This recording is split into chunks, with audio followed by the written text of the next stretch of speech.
fogo agora que iremos aprender, o sexto tipo de fogo, é o fogo em formato de cone. E para isso, nós usaremos essa lâmpada aqui para mostrar que é faísca, é fogo, é a combustão, certo? Juntamente com a madeira. E esse daqui vai ser a nossa lenha. Para formar esse fogo, nós precisamos fazer com esses lápis de pintar uma pirâmide, formato cone.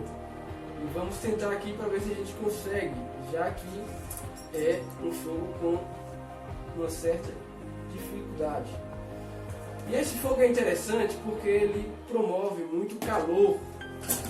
Caiu, mas a gente recomeça porque nós somos vibradores, somos fortes.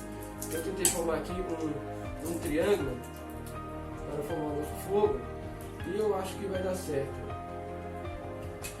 Esse fogo ele consome muita lenha, então você precisa ter uma reserva de lenha para não ficar na mão durante o seu acampamento, certo?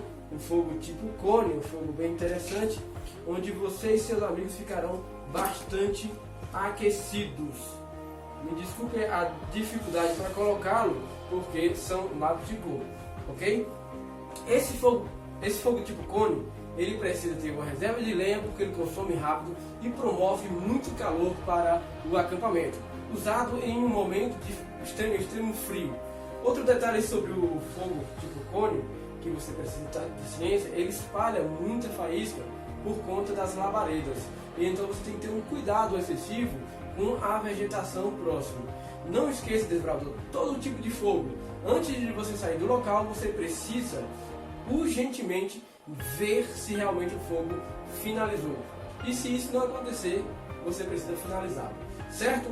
Esse é o fogo tipo cone. Vamos para os próximos fogos, os próximos últimos fogos que iremos aprender, formando 8 tipos de fogos. Falta 2 tipos de fogo, que é o trincheira e o fogo de conselho, certo?